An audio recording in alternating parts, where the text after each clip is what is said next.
चलो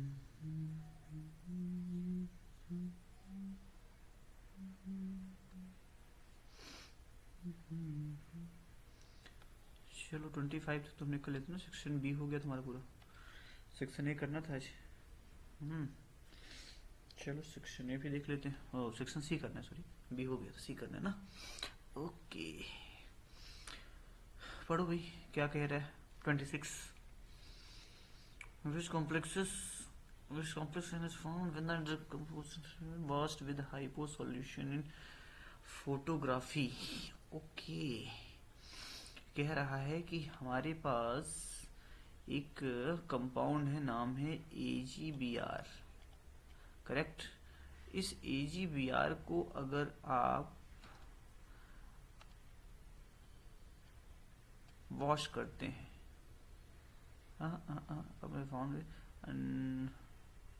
अनकम्पोज्ड AgBr is washed with hypo solution. Hypo solution के साथ यानी इसकी रिएक्शन होती है Na2S2O। तो क्या बनेगा? क्वेश्चन तो बढ़िया है भैया। AgBr प्लस अच्छा NOS3। देखो इसकी रिएक्शन अगर हम इस हाइपो सॉल्यूशन के साथ करते हैं तो हाइपो सॉल्यूशन के साथ रिएक्शन होने पर बनेगा सोडियम अर्जेंटो सल्फेट। सोडियम अर्जेंटो सल्फेट यानी Na3AgSO4। ये तो जब थायोसल्फेट लिखते हैं तो S2O3 333 ट्वाइस। ठीक है तो इस तरह से इसको बोलेंगे हम लोग सोडियम अर्जेंटो थायोसल्फेट, या इसको हम कुछ और भी कह सकते हैं क्या। इसके साथ क्या बन जाएगा? AgBr। AgBr के साथ Ag तो यूज हो गया, बन गया हमारे पास NaBr। ठीक है तो इसको अगर हम बैलेंस करना चाहोगे तो यहाँ पे 2 ले लो, 2 × 4, क्योंकि हमें सोडियम एक यहाँ पे है ही है, 3 यूज हुआ है तो 2 ले लो, एक NaBr निकल जाएगा। ठीक तो अगर हम वैसे इसका IPAC नोमेनक्लेचर लिखेंगे तो क्या लिखेंगे? Di thiosulfato sodium di thiosulfato argentate first. ठीक ये रिएक्शन होगी। ये पूछ रहा है क्या होगा जब हम सिल्वर ब्रोमाइड की, ये फोटोग्राफी प्लेट से रिलेटेड है ना। तो जब हम इसको रिएक्ट कराते हैं जो हाइपो सॉल्यूशन का मतलब होता है Na2S2O3। ठीक है तो ये रिएक्शन होगी इसमें। Why only transition metals are known to form the pi complex. Pi complex का फॉर्मेशन केवल ट्रांजिशन मेटल ही क्यों करते हैं? ऐसी क्या बात है कि इसमें केवल यही इसी से फॉर्मेशन होता है? बहुत सिंपल सी बात है कि पहले तो समझो कि पाई कॉम्प्लेक्स क्या है। पाई कॉम्प्लेक्स जैसे मान लो तुम्हारे पास बेंजीन है ना, इस तरीके से हमारे पास ये बेंजीन मॉलिक्यूल है। अब इस बेंजीन मॉलिक्यूल के पास इस तरीके से पाई बॉन्ड्स हैं। ये पाई इलेक्ट्रॉन्स यहाँ भी और यहाँ भी, तीनों जगह पाई इलेक्ट्रॉन्स हैं। तो जब तीनों जगह पाई इलेक्ट्रॉन्स हैं तो ये करेंगे क्या? ये करेंगे क्या?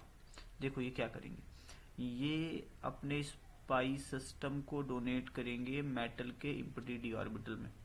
ठीक है ये बहुत अच्छा एग्जांपल से बेंजीन का हो ही गया। मान लो तुम्हारे पास कोई एल्कीन है CH2 डबल बॉन्ड CH2, अब इसके पास भी ये पाई इलेक्ट्रॉन है, ये अब इजीली डोनेट हो सकता है मेटल को। ठीक है तो ऐसे जब कॉम्प्लेक्स बनते हैं उनको बोलते हैं पाई कॉम्प्लेक्स। बहुत अच्छा बहुत फेमस एग्जाम्पल है इस तरीके से, हालांकि आप लोगों ने अभी तक शायद ही देखा हो। इसे कहते हैं साइक्लोपेंटाडाइइन। अब ऐसे ही साइक्लोपेंटाडाइइन ये बायोकेमिस्ट्री का बहुत फेमस एग्जाम्पल है ये। ठीक है इस तरीके से अब ये ऐसा लग रहा है कि केवल एक ही जगह से, एक ही नहीं, सारे पांचों कार्बन से बॉन्ड बनाता है आयरन के बीच, है ना। तो इसको ऐसे सर्कल से दिखा दिया था, तो इस तरीके से, ठीक है, सभी कार्बन से बॉन्ड बनाता है आयरन, ठीक। तो ये क्या है, पाई, क्योंकि जो साइक्लोपेंटाडाइईन था, इसके जो पाई बॉन्ड थे वही तो आयरन की ओर शिफ्ट हुए हैं, ठीक है। तो इसी कहते हैं पाई कॉम्प्लेक्स। तो ये कहता है पाई कॉम्प्लेक्स केवल ट्रांजिशन मेटल के पास है, तो सीधी सी बात है कि इसके पास क्या है, एम्प्टी डी ऑर्बिटल। इसका रीजन होगा एम्प्टी डी ऑर्बिटल्स की प्रेजेंस, एम्प्टी डी ऑर्बिटल की प्रेजेंस की वजह से ऐसा होता है ना, जिसमें ये फॉर्म करता है, ठीक, पाई complexes. A complex is prepared by mixing CuCl2 in the molar mass of 1/4 ratio में, तो इतने m सॉल्यूशन फ्रीज होता है इस टेम्परेचर पे। तो फार्मूला क्या होगा, Kf की वैल्यू दी है कितना, 1.86। ओके, देखो इस क्वेश्चन को तो करना पड़ेगा, ऐसे करते हैं इसको थोड़ा सा, ओपन बोर्ड ओपन करते हैं, तब इसको सॉल्व करते हैं। थोड़ा सा न्यूमेरिकल टाइप का क्वेश्चन है, इसको थोड़ा सा देखो। उसने कहा कि हमारे पास है COCl2 और साथ ही साथ हमने इसमें अमोनिया सपोज ऐड कर दिया है। ये जो रेशियो है इसका वो है 1/4 का रेशियो है। उसके बाद जब इसको फ्रीज किया जाता है तो इसका 0.1 m फ्रीज होता है, और जो फ्रीजिंग टेम्परेचर है वो इस फ्रीजिंग टेम्परेचर है 0.37 अप्रॉक्स, ऐसा ही कुछ है, 0.37, just 1 minute, 0.372 degree Celsius, 0.372 degree Celsius इसका है, ठीक है। ये जो डिग्री सेल्सियस है वो डेल्टा टी है, डेल्टा टी एफ। ये पूछ रहा फार्मूला क्या है। देखो पहले ये देखो कि जब हम डेल्टा टी एफ यूज करते हैं, फर्स्ट चैप्टर से भी इन्वॉल्व है इसमें, फर्स्ट चैप्टर सॉल्यूशन वाला भी है ना। तो के एफ इंटू कंसेंट्रेशन मोलरिटी। तो अब यहाँ पर सबसे पहले तो अगर हम आई कैलकुलेट कर लें तो आई का फार्मूला क्या होता है, अगर आई हमको पता चल जाए तो नंबर ऑफ आयंस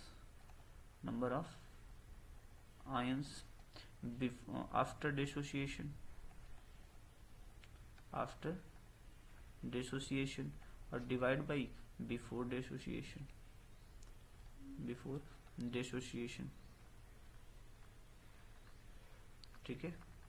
ये फार्मूला बनाया जा सकता है इस तरीके से। आई अगर हमें पता चल जाए तो नंबर ऑफ आयंस पता चल जाएंगे, नंबर ऑफ आयंस पता चल जाएंगे तो फार्मूला पता चल जाएगा अपने आप, ठीक है। तो अगर हम यहाँ से डेल्टा टी एफ की वैल्यू रखते हैं 0.372, है ना, और आई की वैल्यू तो हमको कैलकुलेट ही करनी है, कोई बात ही नहीं है। डेल्टा टी एफ की वैल्यू, के एफ की वैल्यू है 1.86 और एम की वैल्यू है 0.1, तो ये हो जाएगी I is equal to 0.372 divide by 0.186। जरा ध्यान से देखो ये 2 टाइम है, तो जब आई की वैल्यू 2 आ रही है इसका मतलब कि ये जो कोबाल्ट का कंपाउंड है वो डिसोशिएट हुआ होगा 2 आयंस में, यानी कि जो कंपाउंड है, जो कॉम्प्लेक्स है, ठीक है, वो क्या दे रहा है, गिव्स 2 आयंस। तभी तो हो जाएगा ना कि 2 number of ion after dissociation 2 divided before dissociation 1, तो 2/1 इज इक्वल टू 2, तो 2 आयन देता है। अब 2 आयन कैसे देगा, कोऑर्डिनेशन नंबर तो कोबाल्ट का होता है 6, ठीक है। तो ये दोनों क्लोरीन मतलब बाहर, एक क्लोरीन अंदर है बाकी क्लोरीन बाहर है ना, तभी तो 2 आयन बनेंगे ना, CH3 या NH3 होल 5 Cl, एक Cl इनसाइड है और दूसरा Cl आउटसाइड है, ठीक है। क्योंकि जब इस तरह से डिसोशिएट होगा तो एक तो आयन ये बनेगा कटायन, एक बनेगा ये अनायन, तो 2 आयन हो जाएंगे टोटल। कि वो नेगेटिव आयन बस की बात नहीं कर रहा, वो कुल मिलाकर की बात कर रहा है कि 2 आयन बनेंगे। तो आई की वैल्यू 2 आई थी, पहले 1 होगा बाद में डिसोसिएट होकर के 2 बन जाएगा, एक ये कॉम्प्लेक्स आयन कटायन, ये स्मॉल आयन मतलब काउंटर आयन अनायन हो जाएगा, ठीक है। तो इस तरीके से तो ये फॉर्मूला बन के आया CONH3 होल 5 Cl। अगर कोई और लिगेंड होता या और कोई लिगेंड है तो उसमें हम ऐड कर देंगे, यानी अमोनिया दिया इसने, ठीक है। तो इसका ये फॉर्मूला हो जाएगा। कैलकुलेट द ओवरऑल कॉम्प्लेक्स, ये नहीं है सिलेबस में तुम्हारे, ठीक है। Predict the number of unpaired electron in square planar complex PtCN4 2 negative. कह रहा है इसमें नंबर ऑफ अनपेयर्ड इलेक्ट्रॉन्स, ठीक है, तो कॉम्प्लेक्स है PtCl4 2 नेगेटिव, और इस कॉम्प्लेक्स में हमको बताना है कि इसका जो म्यू की वैल्यू है वो 5.92 क्यों है बोर मैग्नेटॉन, ये हमें बताना है। तो बहुत सिंपल सी बात है, प्लेटिनम की ही बात किया है ना उसने, PT PT PT PT PT हाँ पीटी। चलो देखो क्या बोल रहा है वो। तो इसका अगर हम कॉन्फ़िगरेशन करें, क्योंकि ये वीक है, तो पीटी का अगर हम कॉन्फ़िगरेशन करते हैं तो ये हो जाएगा 3D8, ठीक है, 3D8। अब 3D8 क्योंकि 2+ स्टेट में है तो 3D8 है, तो अगर हम इसका डिस्ट्रीब्यूशन करते हैं d इलेक्ट्रॉन्स का, तो 1 2 3 4 5 6 7 और 8, ये 2 अनपेयर्ड दिख रहे हैं, 2 अनपेयर्ड दिख रहे हैं। एक मिनट, क्वेश्चन क्या था?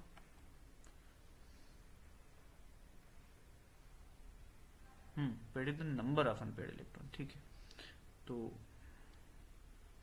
नंबर ऑफ अनपेयर्ड इलेक्ट्रॉन नहीं, ये थोड़ा सा क्वेश्चन हमने 2 क्वेश्चन मिक्स कर दिया था, अभी क्या ना कैसे आ रहा है ये इसका पार्ट नहीं है, वो मेरी नज़र नीचे चली गई बेटा, दूसरे क्वेश्चन को हमने ध्यान। तो ये बेटा अनपेयर्ड इलेक्ट्रॉन प्रेडिक्ट करिए। अब देखो ये क्या है, एक वीक लिगेंड है, एक वीक लिगेंड है। अब जब ये वीक लिगेंड है तो क्या इसको पेयर्ड करा पाएगा?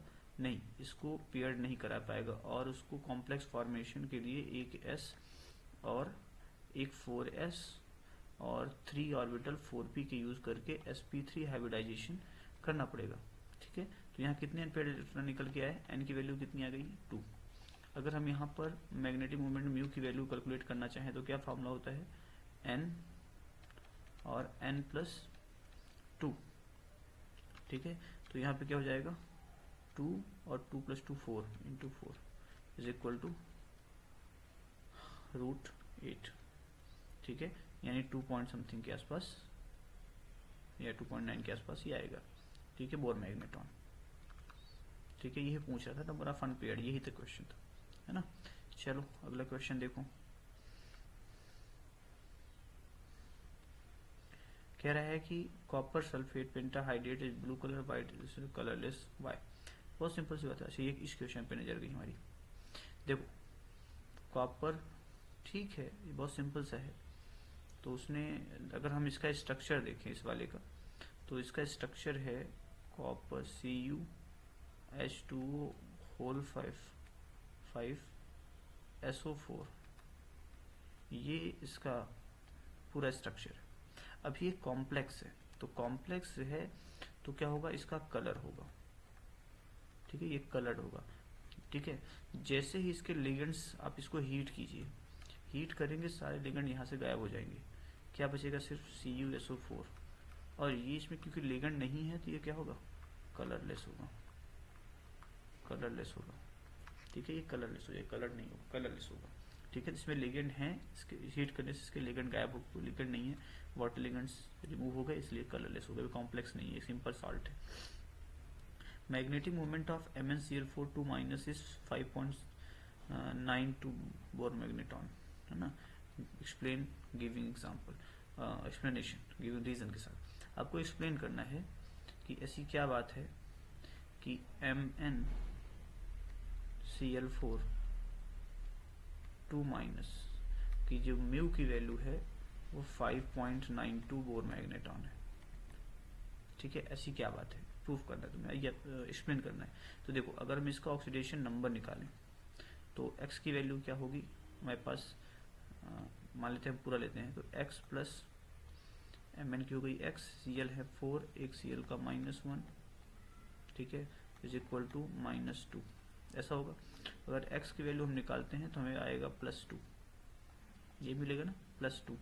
अब जब +2 हमको मिल रहा है तो इसका मतलब क्या है, इसका मतलब ये है कि Mn का जो भी कन्फिग्रेशन होता है, क्या होता है Mn का कन्फिग्रेशन नॉर्मल कंडीशन में 3d5 और 4s2। अब इसने क्या किया, अपने 2 इलेक्ट्रॉन एलिमिनेट कर दी, तो जब 2 इलेक्ट्रॉन रिमूव करेगा तो क्या बचेगा 3d5। अब जब 3d5 बचेगा तो अब इसको आप डिस्ट्रीब्यूट करके देख लीजिए, 1 2 3 4 5, 1 2 3 4 5, सारे अनपेयर्ड इलेक्ट्रॉन। n की वैल्यू कितनी है 5 है। जब n की वैल्यू 5 है तो आप म्यू निकालोगे तो म्यू की वैल्यू क्या होगी 5 5 + 2, ठीक है। 4 मैग्नेटॉन तो हो जाएगा √35 4 मैग्नेटॉन। इसको अगर आप वैल्यू निकालोगे तो आएगा 5.9 के आसपास, है ना। यही वो कह रहा है 5.94 मैग्नेटॉन। ये प्रूव करना था कि हाँ 5 अनपेयर्ड इलेक्ट्रॉन है, इसलिए इसके लिए जो म्यू की वैल्यू है वो 5.92 है, ठीक है। ये इसमें पूछ रहा था वो। Explain coordination. देखो कह रहा है कोऑर्डिनेशन आइसोमेरिज्म को एक्सप्लेन कीजिए। कोऑर्डिनेशन आइसोमेरिज्म को एक्सप्लेन कर रहा है, इसका मतलब क्या है, इसका मतलब ये है कि तुम्हें उस आइसोमेरिज्म की बात करना है जिसमें दोनों आयन कॉम्प्लेक्स होते हैं। कोऑर्डिनेशन जैसे एक हो गया, ये तो कटायन बन गया, इसी के साथ इसका काउंटर आयन जो अनायन है वो भी काउंटर आयन नहीं है, सीधे कॉम्प्लेक्स आयन है, ठीक है। CrCN6, ठीक है। तो अब अगर किसी कंपाउंड के अंदर, दो कंपाउंड के बीच का डिफरेंस सिर्फ इतना हो कि लिगेंड एक्सचेंज कर दिए गए, अगर हम इसको एक्सचेंज करके लिखें तो लिखा जाएगा यहाँ पर दोनों सेम हो गए क्या, this is not, this is cobalt. हमें देखने को जरूर लगता है कि हम मेटल एक्सचेंज कर रहे हैं, एक्चुअली मेटल एक्सचेंज नहीं किया जाता, वो लिखने के रूल को फॉलो करते हैं तो फिर से वो ऐसा दिखने लगता है ना। नहीं तो एक्चुअल में इसमें लिगेंड एक्सचेंज किए गए हैं, ठीक है। लेकिन हमें देखने में, क्योंकि हम बाकी रूल भी तो फॉलो करते हैं ना, किसको पहले लिखा जाएगा, पहले कटायन पहले एनायन, इस वजह से हमें ऐसा लिखना पड़ता है। लेकिन एक्चुअली इसमें सिर्फ लिगेंड एक्सचेंज किए गए। कोबाल्ट ने अपने CN सारे दे करके उससे सारे H2O ले लिया क्रोमियम से, ठीक है। तो अब इन दोनों में क्या डिफरेंस है, इसमें सिर्फ डिफरेंस है किसमें, लिगेंड्स में। लिगेंड एक्सचेंज हुए, इसके और इस कंपाउंड के बीच सिर्फ लिगेंड एक्सचेंज हुआ, तो लिगेंड एक्सचेंज हुआ है तो जाहिर सी बात है इसको क्या बोलेंगे हम लोग, कोऑर्डिनेशन आइसोमेरिज्म, ठीक है। Write down the application of coordination compounds. देखो इसके बहुत सारे एप्लीकेशन है, इसके बहुत सारे एप्लीकेशन, इतने एप्लीकेशन है कि पूछो मत। जैसे हम अगर एक सिंपल सा एग्जांपल लेते हैं बायो में, यानी कि मेडिसिन में, तो हम कहते हैं कि आप किसी पर्सन ने Pb2+ खा लिया, ठीक है, Pb2+ इनहेल कर लिया। अब Pb2+ इनहेल कर लिया तो Pb2+ क्या करेगा, एंजाइम्स के साथ जाके और पॉइजनस कंपाउंड फॉर्म करेगा। अगर पॉइजन फॉर्म कर रहा है तो एंजाइमेटिक एक्टिविटी क्या होगी, डिक्रीज होगी। अब जब एंजाइमेटिक एक्टिविटीज डिक्रीज होगी तो जैसे वैसे प्रॉब्लम तो आनी है। अब इसको रिमूव करना है तो हमें किसी न किसी फॉर्म में यहाँ से बॉडी से इसको बाहर करना पड़ेगा। तो जब हम इसको बॉडी से बाहर करेंगे तो हमारे क्या तरीके हैं, हम कॉम्प्लेक्स फॉर्मेशन के थ्रू ही इसको कर पाएंगे, ठीक है। कॉम्प्लेक्स फॉर्मेशन के थ्रू ही हम इसको कर पाएंगे, ठीक है। जैसे हम कह सकते हैं कि मान लो कि लेड हम किसी ने इनहेल किया तो लेड गया ब्रेन के अंदर। ब्रेन के अंदर जो एंजाइम्स होते हैं, कह सकते हैं अमीनो एसिड की तरह, तो एंजाइम्स जो होते हैं उसमें से एक एंजाइम का स्ट्रक्चर कुछ ऐसा है, CHNH2 1 2 3 NH नॉट 2, है ना। और तो इस तरह से है CH2SH। अब जो लेड आया, लेड ने सीधे सीधे अटैक किया इस पर और ब्रेन में जाकर के इस थायो ग्रुप से, यानी कि सल्फर वाले ग्रुप से जाके बॉन्ड बना लिया, ठीक है। अब बॉन्ड बना लिया तो बहुत पॉइजन है, बहुत पॉइजनस इफेक्ट शो करने लगा। अब आपने क्या किया, इसको दूर करने के लिए आपने इसको खिला दिया EDTA, ethylene diamine tetra acetic acid या टेट्रा एसिटेट आयन। आपने इसको मिलाया, जैसे ही आपने इसमें मिलाया तो ये जो लेड था, लेड EDTA का एक कंपाउंड बन गया, लेड EDTA का एक कंपाउंड बन गया, कॉम्प्लेक्स कंपाउंड, ठीक है। अब ये बहुत ज़्यादा स्टेबल है, ये टूट करके फिर से इसके साथ बॉन्ड नहीं बनाएगा, ठीक है। तो हम आराम से इस तरीके से बाहर निकाल सकते हैं इसको। ठीक है, एक तो ये इसका बहुत अच्छा यूज़ है कि मेडिसिन में जब कोई पॉइजनस होती है, ठीक है, तो एक तो ये काम हुआ। दूसरा ये जैसे हम लोग कहते हैं कैंसर, तो कैंसर में क्या होता है, प्लेटिनम की बहुत सारी ऐसी कॉम्प्लेक्सेस प्लेटिनम के हैं, जैसे PTNH3 ट्वाइस, ठीक है, ट्वाइस Cl2। लेकिन याद रखिए ऐसे प्लेटिनम के बहुत सारे ऐसे सिस आइसोमर्स, ध्यान रखिए सिस केवल, ट्रांस नहीं, है ना, इसको हम सिस प्लेटिन के भी नाम से जानते हैं, सिस प्लेटिन, है ना। तो सिस प्लेटिन एक दवा का नाम है, वो कैंसर के अगेंस्ट वर्क करती है। तो इसमें होता क्या है कि प्लेटिनम के जो टेट्रा यानी कि कोऑर्डिनेशन नंबर 4 में प्लेटिनम जो कॉम्प्लेक्स का फॉर्मेशन करता है, उसमें जो सिस वाले हैं, मैं ट्रांस की बात नहीं कर रहा हूँ, सिस वाले जो हैं वो कैंसर के अगेंस्ट यानी उस प्रोसेस को रोक, कैंसर ना हो उसको प्रोसेस को स्लो करने या रोकने में हेल्प करती हैं। ठीक है, तो एक तो ये भी इसका ट्रांस नहीं करता है ना, ट्रांस इसलिए नहीं करता क्योंकि ट्रांस चिलेट फॉर्मेशन नहीं कर पाएगा। ठीक है, दूसरा हम दो तरीके के एस्टिमेशन पढ़ते हैं लैब में, एक होता है क्वांटिटेटिव एनालिसिस और एक पढ़ते हैं क्वालिटेटिव।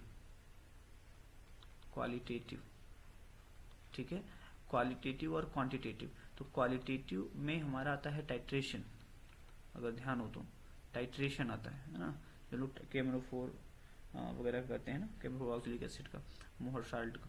ठीक है, तो ये, और क्वालिटेटिव में आता है जितना हम साल्ट एनालिसिस करते हैं, वो ये वाला है। तो इसमें भी तो हम इसका यूज करते हैं ना, जैसे क्वालिटेटिव एनालिसिस में टाइट्रेशन करते हैं तो उसमें भी हम EDTA का जो टाइट्रेशन करते हैं वो इस तरह, जिसको हम कहते हैं कॉम्प्लेक्सोमेट्रिक टाइट्रेशन। इसमें एक आता है, नाम है कॉम्प्लेक्सोमेट्रिक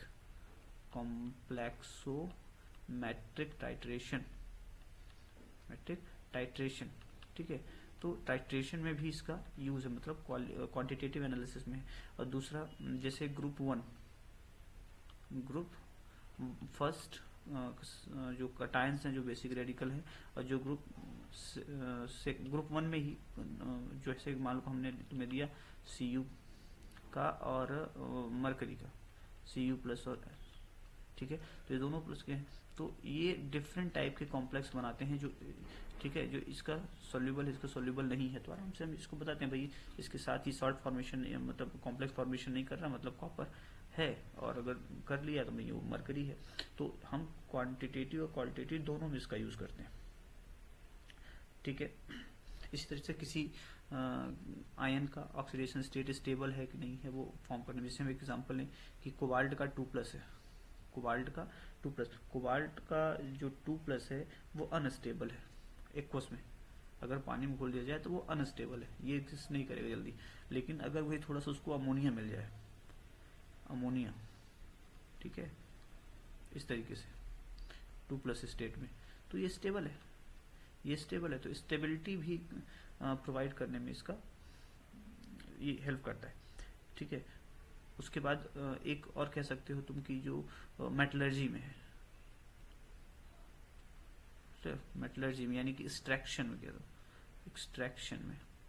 एक्सट्रैक्शन ऑफ मेटल्स में भी इसका यूज है। जैसे हम लोग सोडियम को एक्सट्रैक्ट करना चाह रहे हैं, सिल्वर को करना चाह रहे हैं, और गोल्ड को करना चाह रहे हैं, है ना, तो इन मेटल को एक्सट्रैक्ट करने के लिए हम NaCN का यूज करते हैं, क्योंकि NaCN का जो CN है वो जाकर के इनके साथ बॉन्ड बनाता है, जो बाद में जिंक के थ्रू, जिंक की हेल्प से बाहर निकाल लिया जाता है।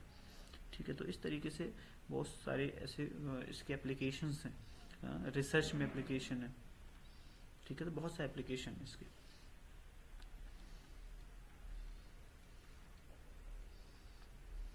देखो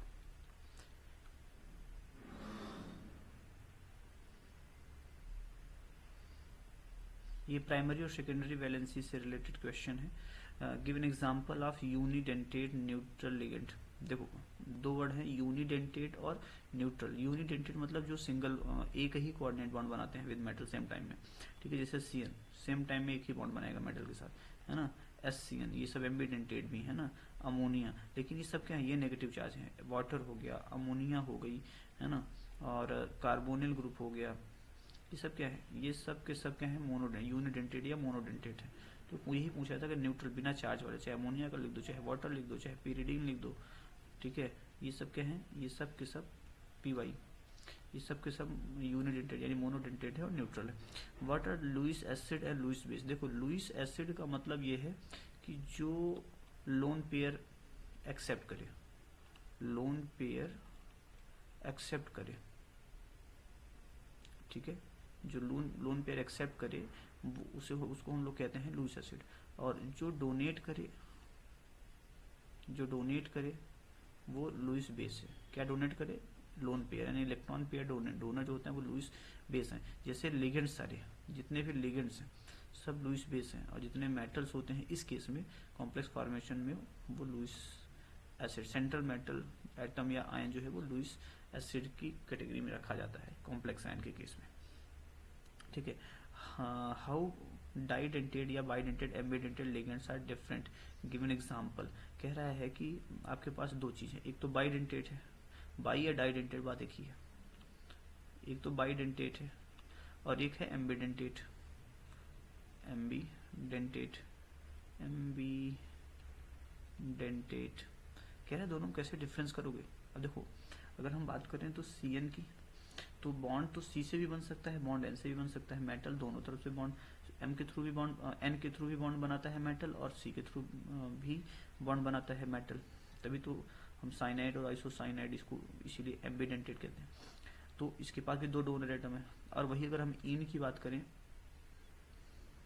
अगर हम इन की बात करते हैं इथाइलिन डाईएमीन या इथेन 1,2 डाईएमीन की, तो इसके पास भी दो डोनर एटम है। जैसे ऊपर वाले में यहाँ पे कार्बन नाइट्रोजन दो अलग अलग डोनर एटम है, वैसे इस मॉलिक्यूल के अंदर भी एक ये नाइट्रोजन डोनर है, एक ये नाइट्रोजन डोनर है।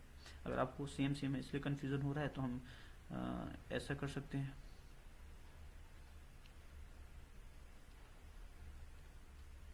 ठीक है, NH2 Gly। तो अब इसके पास यहाँ ये ऑक्सीजन डोनर है और यहाँ ये नाइट्रोजन डोनर है, ये दोनों डोनर है।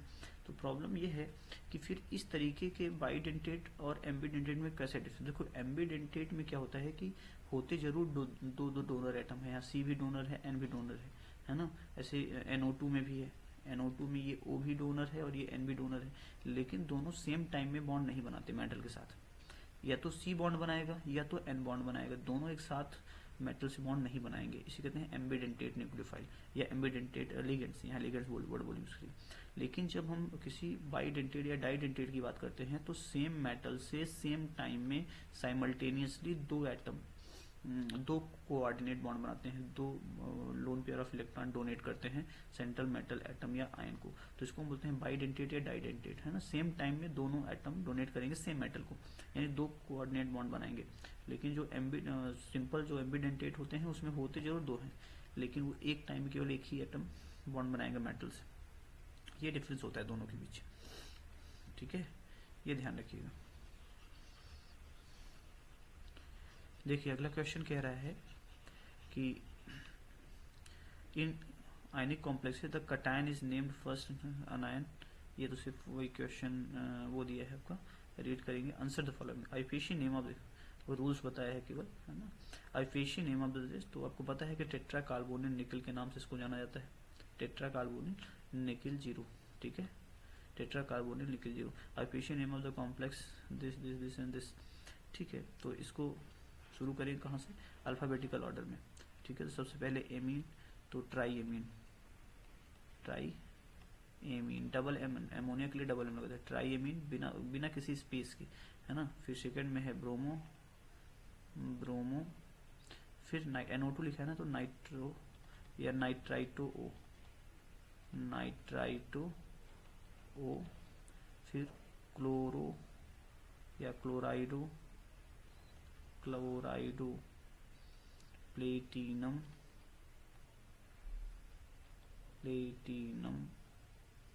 सेकेंड, फिर स्पेस दे करके क्लोराइड, ठीक है। लास्ट वाले में ओ नहीं लगाते ना, तो ट्राई एमीन, ब्रोमो, नाइट्राइटो ओ, क्लोराइडो प्लेटिनम सेकेंड क्लोराइड, करेक्ट। तो ये इसका हम ऐसे इसका भी नाम लिखना है, कोई दिक्कत नहीं। Which of the following represent, इसमें से कौन सा सही है? Dichlorido bis ethane 1,2 di amine cobalt third iron. Which of the following represents correct formula of, तो इसका तो इसमें कोई ऑप्शन ही नहीं दिया है। Dichlorido bis ethane 1,2 di amine cobalt third ion, ठीक है। तो कोबाल्ट थर्ड आयन तो CO है, अब हो जाएगा इन, ठीक है। और क्या है? डाइक्लोराइडो सिंगल प्लस, इस तरीके से बनेगा ये। डाई 20 लिखा है तो यहाँ पे ट्वाइस होगा, ठीक है। तो ये तुम्हारा पार्ट हो गया E।